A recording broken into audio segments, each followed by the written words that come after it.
Saturnastra Rimaru. This is Chapter 8, Part 1, A New Beginning. It took about a week for Amelius to get used to the idea that his brother was not coming back, and even around his return, Amelius had decided to take control of his life, and aside from performing his filial duties, he was not going to go far and beyond that nonsense anymore. And as his grandmother would say, Scarlet takes care of Scarlet. And it was one of the crisp mornings that Amelius found himself staring at the roof of his bedroom, and he looked at his left to stare at Barbara. And despite all of the years, she still looked pretty much the same, and it was almost as if time had stopped for her, and time had stopped for Amelius as well. And he had been standing still ever since the war ended. Why had he always been such a martyr? And when he got out of bed, he was surprised to know that his skin color had turned back to normal, and in order to acquire divine power, someone else had to take on the burden of being the Lazarite. And Amelius almost wished that the goddess would have discussed it with him. Still, it was hard to lie to a god or to hide one's intentions, and when Barbara awoke, she asked, "What happened to you?" "Oh, this. I served the goddess long enough, and she has chosen a new prophet," said Amelius. "Why? Why? How? Aren't you angry?" asked Barbara. "It is fine. I will find someone else to do something else to do in my time in this world. And speaking of which, Barbara dear, have you ever ridden a dragon?" asked Amelius. "Certainly not. And I suppose it's just like riding a horse, only with more scales," she said, standing up a bit. "Do you remember when we were but two saplings, what we used to do on horseback?" said Amelia, smiling at the candid memory. "Yes, that was fun and games, wasn't it?" said Barbara, blushing a little, and a coy smile was painted on her face. "I'm going to find a poor dragon. I will be right back," said Amelius. And Amelius looked a bit, and then he thought of Ingvar, and Ingvar was currently boarding his self-imposed day job that he really did not need. And Amelius said to Ingvar, "How much weight can you carry in fly?" "At most I can only carry one person," said Ingvar. "Now that's a shame," said Amelius. "How so? I'm not a pack mule, you know," said Ingvar, annoyed. "I was really looking forward to showing my pretty wife what it felt like to fly, and humans can fly, but riding a dragon is close as we can get to the sensation," said Amelius. "I could carry your wife," said Ingvar. "Well, but I wanted to ride with her to keep her safe," said Amelius. "I can be quite a steady flyer when I have the mind to do so," said Ingvar, pressing the issue. It had just hit him that he had not stretched his wings in months. "Yes, but I really wanted to fly with my wife," he then added. "And do you know of any other dragons that are not doing anything in particular? I can fly with you and your wife, but it will cost you," said Ingvar. "Name your price," said Amelius. "There's a class I want to take, and I need a partner, so I will use your wife," said Ingvar. "For nothing, sorted out, I soon," said Amelius, starting to get annoyed. "Worry not, it is a very tasteful dance class," said Ingvar, and he added, "Rimaru decided to teach one." "Why, wasn't he doing the listener thing?" asked Amelius. "He got bored of it, and now he wants to teach people how to boogie. And he feels that people have been gotten too fat after the war, and he wants to get folks dancing or something," said Ingvar. "Dancing sounds like fun, and I will take the class as well," said Amelius. "But what about my dance partner?" asked Ingvar. "I will get you a fellow," said Amelius, sneering, and he added, "But first you have to deliver." In the late afternoon, Amelius came to the library with his wife, and she was wrapping up fur coats since it got chillier in high altitudes. And the sun was particularly hot that day, and Ingvar waited for them in the garden, and Amelia got on first, and then Amelius got behind his wife. And with one hand he held onto the front of the saddle, and with the other he held the reins of Ingvar. And Barbara said to Ingvar, "I was not aware that dragons use reins." "Normally we do not, but I made an exception just for you," said Ingvar. Amelius tied part of the reins to Barbara to work as a safety line, and it was common for new dragon riders to lose their balance and fall to the side. And some dragons produce more drag than humans. It was pretty humans produce drag? Wait, I think I said a bad word. Yeah.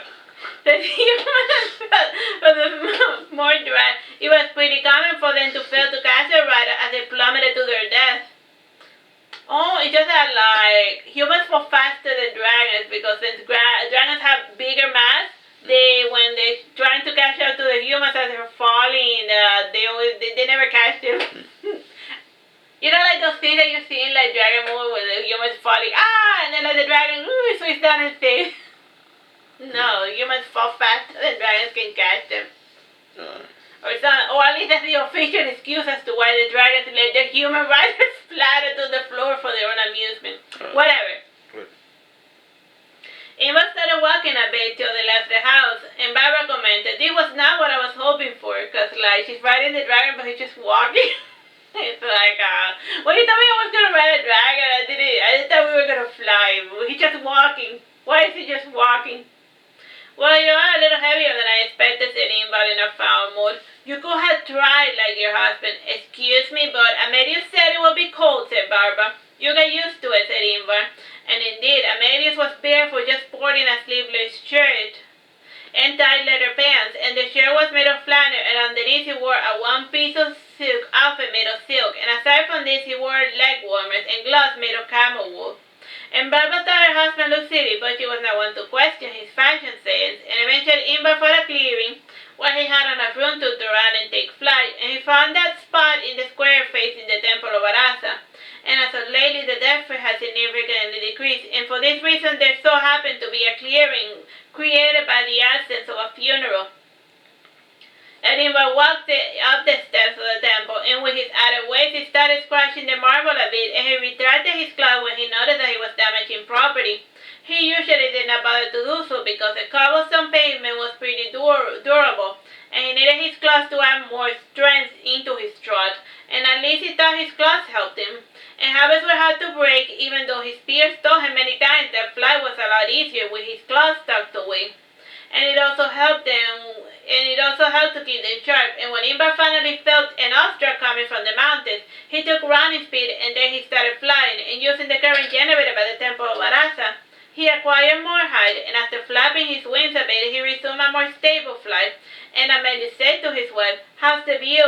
"Oh gosh, I'm going to be sick," said Barbara. No, said Imber, and then suddenly Barbara threw up over Imber's wings and part of Amelia's face.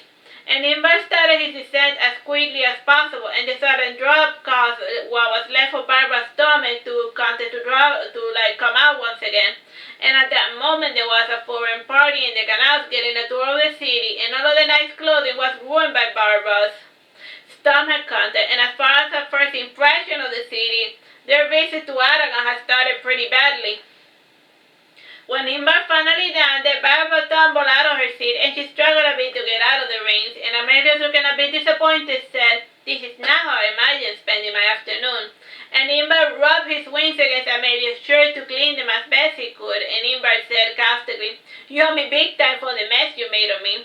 "Didn't I tell you not to eat anything heavy?" asked Amelius. "I'm sorry, I was going to eat light, but then I took a bite and then another, and by the time you showed up, I was super full," said Barbara apologetically. "Don't apologize to me, apologize to Imber," said Amelius, pointing at the dragon. "This is all on you, Amelius. The deity does not need to apologize," said Imber, taking flight once again. The dragon flew a bit till he found the nearest waterfall at the foot of the plateau, and there was one only a kilometer away from the city, and was under it he bathed a bit before returning to the city, and he liked the waterfall because of the alkaline metals it emanated, and the river generated by this fall did not travel far, for it sank beneath the hollow rocks that led to a hidden cave. And even from time to time liked to look for the entrance of the cave, and regardless of how much it looked, the holes were only large enough to fit a human baby and nothing else. And even in his shrunken human form, Imber could only squeeze himself through the opening, and while he was distracted as those, Amelia started looking for a mate for Imber. You know, like a dancing woman. He needs a dance partner. His first thought was to ask the daughter of Richard, and both of them had been entrenched in trenches together and in the battle to retake the Tower of Suverus. And in the end he decided not to pester his dear friend with his own petty problems. And his second thought was just to pay a courtesan, and he was about to approach one, but then he decided that Imber was not worth spending money on. And it was then when he ran into Ricky. And Ricky remarked, "Oh wait, Amis, how are you?" "It is Amelius," said Amelius. Ricky now his eye, and then he said, "No, I don't see it. Amelius is blue. No need to pretend to be your brother, Amis." "I am not pretending anything, Ricky. It so happens that I am no longer blue. As for Amis, he went to travel the universe to sow his wild oats or something," said Amelius.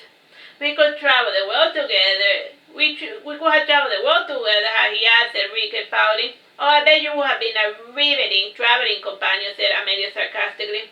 Yes, pile it on," said Ricky angrily. "What's the matter? The Baldies no longer flock at your doorstep? You could try getting a day job or something," said Amelius. "I have a day job. I write books about artists," said Ricky. How is that going, Asmodeus?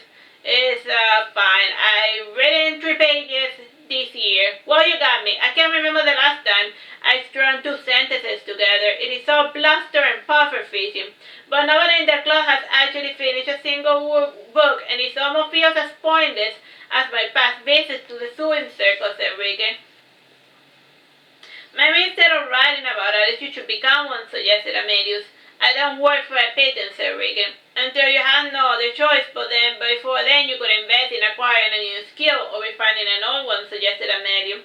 Such as Ricky? Well, it so happens that a friend of mine is looking for a dance partner, and he wants to win the grand prize this year, so he's taking classes with Rimaru. And the class is already paid. All you will have to invest is time and effort, said Amadeus. I have both in ample supply, said Ricky. The class is just taking place. Sheesh, I forgot to ask Imber when it was no matter, just stop by later around the afternoon and I will ask Rimaru when his class is taking place, said Amadeus. And Amadeus didn't bother to wait for Ricky's response. He knew that the fellow had recently moved into a small flat and his family had stopped sending him spending money. And they were starting to pressure the fellow to marry and to produce heirs as expected of all noblemen, and Rick had already had a couple of portraits of would-be wives, each one more boorish and plain-looking than the last, and though to be fair, portraiture business was a bit of a slumps lately, and all of the good portrait makers had died in the Tower of Suberus, and those that had survived by not being there when the tragedy occurred had been pressuring it to focusing 100% on magic by the new archmagos. A curse was slowly brewing in the tower, born from the monotony of doing one thing for the reason that no doubt did not quite pan out. And even back in Veragero, Ames's headmaster and her students had been learning since when not magic, and she claimed that it would help their neuroplasticity, which meant nothing to her students. And when Amadeus came home, he found a letter from Rimaru with his class schedule, and it was at times like this that Amadeus was more than convinced that he was under constant surveillance. How or why he was observed was a matter of some debate, and since the war ended, he had lived quite a mundane life, and even in his high night wanderings, Aragon had proven to be quite peaceful, which was disappointing, or maybe he had not been looking in the right place for trouble.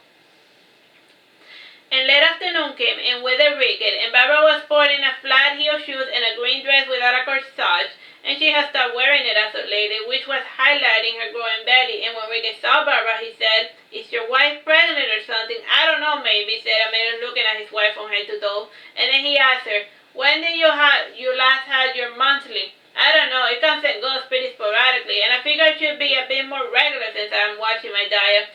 Still, tomorrow I'm going to ask the midwife to check," said Barbara. "I always wondered about that," said Ricky. "Is she guessing, or is there a way she knows when a chick is with child or not? And is she always right on the other matter too? Must be a dragon sim," mused Barbara. Time? 10. The current midwife in Aragon was a maiden who was a quarter dragon, and she was about 89 years old, and she looked the part as well.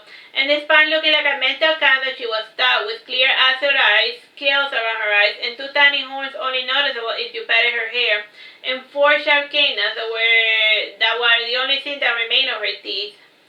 And she had no visible nails, though her fingertips, there appeared from time to time like retractable claws like those of the Wolverine floral. And she was Invar's granddaughter, who went by the name of Cunifer. And when not delivering babies, she amused herself by teaching ballet to small maidens. And her parents had died in the war fighting for a cause that neither Invar or Cunifer believed in. And Cunifer from time to time sat in the dance classes of Rimaru, and she helped to offer guidance whenever Rimaru failed to explain himself to his students, which happened more times than she could remember. And the day that Imba went to the class, Cunifer happened to be helping Rimaru deal with the new student. And the class took place in a remote warehouse, and the windows had been made bigger, and the glass panes had been added to the roof to allow plenty of light to enter. And there were plenty of stage lights, and more importantly, due to the original construction, there was enough of an open area for a person to move around the ballroom. And the chorus floor had a large bamboo mat over it to soften the fall, and it was at this point when Ricky said to Amelius, "So who's the pretty lady I will be dancing with?" "It's not a lady. And I specifically remember telling you that your partner was a he and not a she," said Amelius. "Great. And I am once again a tool for the unfunny practical," you say, Ricky, not a mumios. "Just promise say that you will try to keep the man from punching me in the face. I made no promises, said Amelius. And Imber came to Amelius, and Regan narrowed his eyes, and as for Imber's usual habit, his humanoid form had indeterminate gender, and his golden ensemble was also a little too frilly to qualify as 100% manly. Enrique pulled at his frilly coat over his Adam apple, and he started modulating his voice beneath his breath. And his efforts were in vain when Barbara said to him, "This is Rickett, a fallen noble who is looking to acquire a new skill to try to earn his keep."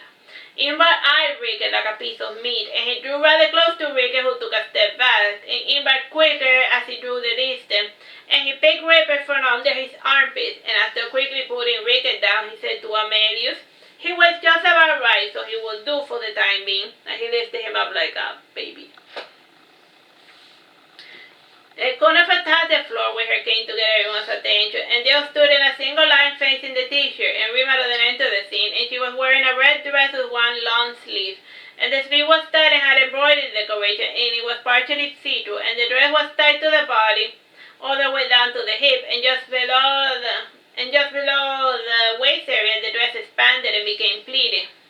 And the shoes she wore were flat with golden soles, and the exposed arm had bracelet, and Rimaru had her hair done up, and the color that day was red and pink. Amelia had always seen Rimaru in male clothing, even though he was singing girly parts most of the time, and he had to admit that with the right setup, Rimaru could pass as a lady.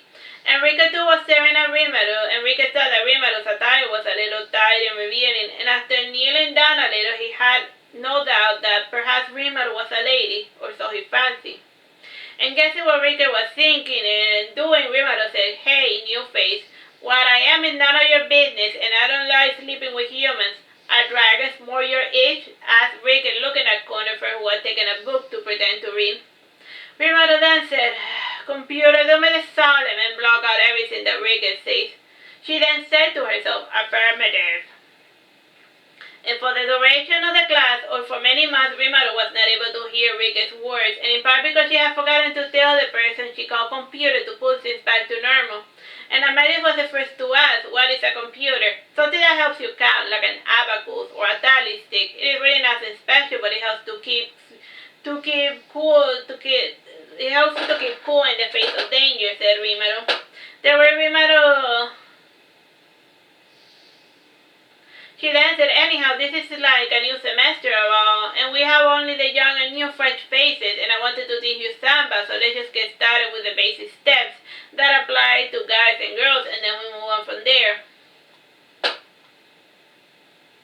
Yeah.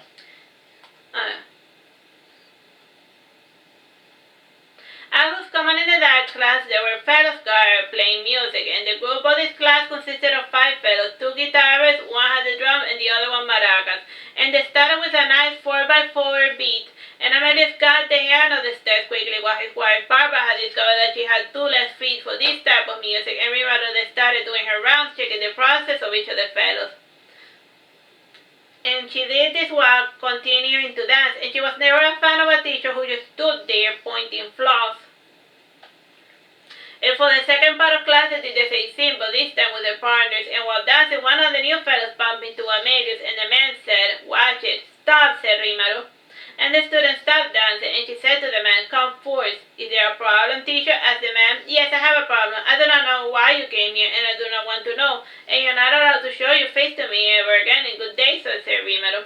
"I don't have to put up with this. I didn't even want to come here in the first place," said the man before departing with his dance partner.